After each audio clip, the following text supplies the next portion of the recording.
El libro que edité hace poco se llama Partirse en dos. No es una antología, me encanta decir que no es una antología porque antología me parece un poco pretencioso. Es una compilación de relatos de escritoras migrantes viviendo en Europa, ¿no? Y nació como una necesidad de dar palabra a distintas escritoras, que quizá por el hecho de que son hispanohablantes y están en España, la mayoría de ellas, se piensa que ya no tienen esa sensación de desarraigo, porque dices, uy, pero si están en la misma lengua. Y me pareció interesante hacerlo, ¿no? Porque también, que es una historia un poco extraña. En realidad, yo soy la compiladora de esta y editora de este libro, y sin embargo soy la única persona de las escritoras que no vivía en España, y está editado en España, y está editado en español. Entonces uno dirá, pero esta está loca, ¿cómo viene y hace esto? Y es que en realidad el origen de esto es, yo en un momento cuando sentí muchísima nostalgia de mi lengua, quise hacer cursos en español, e increíblemente en París, que es París y es súper cosmopolita, no había cursos de escritura creativa en español.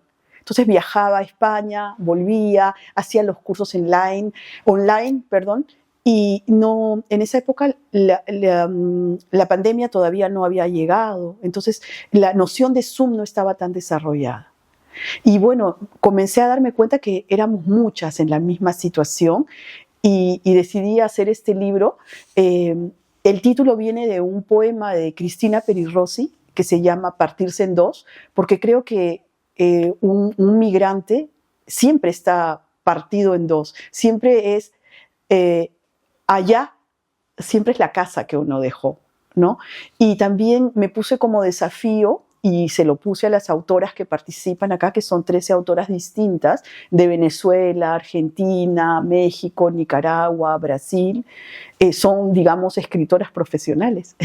Les puse como desafío no contar la típica historia de desarraigo. Es decir, sí, mira, trabajo como delivery, o sí, mira, sufro mucho, ¿no? Yo pienso que el desarraigo se puede contar desde distintos puntos de vista, con distintas historias. El desarraigo puede ser lingüístico, el desarraigo puede ser también espacial, el sentir que no encajas en la hora en la que vives, ¿no? Que no encajas no solamente con el clima, con los paisajes, con la geografía.